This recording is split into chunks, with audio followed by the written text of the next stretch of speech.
लक्ष्मण जी के जब शक्ति लागल बा, हनुमान जी सजीवन लेवे खातिर जातनी। गीत के माध्यम से आप लोग सुनी जा। अच्छा लगे तो कमेंट में जरूर बताई जा कैसन गीत लागल, और लाइक शेयर सब्सक्राइब कर दे जा, भुलाइब जा मत। सुनी जा।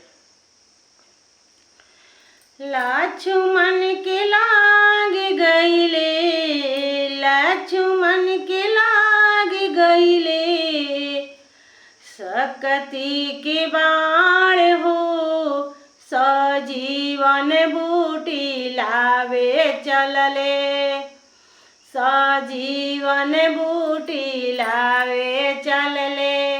वीर हनुमान हो, सजीवन बूटी लावे चलले। मेघनाथ मरले ऐसन बाड़ावा चलाई के, बाड़ावा के लगते लक्ष्मण गिरले मुरझाई के।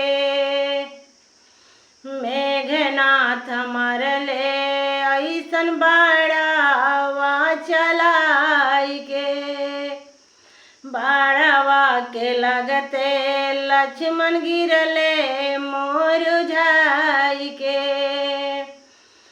लक्ष्मण के गोद में लेके, लक्ष्मण के गोद में लेके, रोले राम हो, सजीवन बूटी लावे चलले।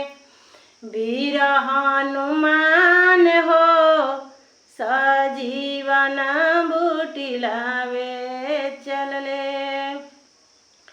कोई ना उपाय जब सूझे रघुराई के, हे वैद सुजैन के लैले लंका से उठाई के। वैद जी बचा ले, वैद जी बचा ले, हमार लखन के प्राण हो, सजीवन बूटी लावे चलले। वीर हनुमान हो, सजीवन बूटी लावे चलले। बूटी सजीवन लैले जाके आधी रात के, तब इनके प्राण बची मानो मोर बात के।